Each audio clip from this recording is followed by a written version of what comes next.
Bharatiya Janata party દ્વારા આજે વિજય કારગિલ દિવસ ઉજવવામાં આવ્યો ત્યારે એક શહીદ પરિવારનું તમે સન્માન કર્યું, એ શહીદ પરિવાર વિશે માહિતી આપજો ને જરા.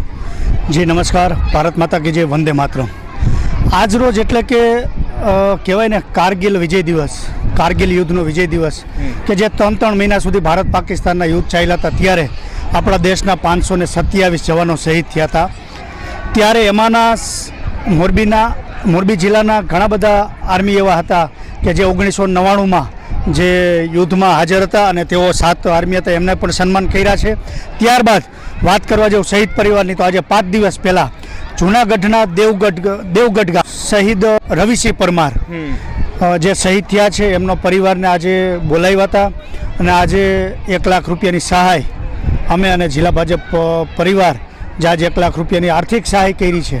અને સેવાય જે સંપત્તિ દ્વારા અત્યાર સુધીમાં તમે નવરાત્રિમાં અને ટોટલ બધાય થઈને કેટલા શહીદ પરિવારોને તમે સહાય કરી હશે? ચિરાગભાઈ, આ અત્યાર સુધી 262 પરિવાર હતા. આ 263મો પરિવાર કે જે શહીદ પરિવારને આપણે આર્થિક સહાય આપી ચૂક્યા છીએ. અને હા, એક આપણા પોઝિટિવ મોરબીના માધ્યમથી એક મોરબીની જનતાને એક સંદેશો આપવા માગું છું કે આ રૂપિયા મારા નથી, આ રૂપિયા મોરબીની પ્રજાના છે. એટલે હું ખાલી માત્ર ને માત્ર મોરબીની પ્રજાએ મને નિમિત્ત બનાવ્યો છે. આભાર, ધન્યવાદ.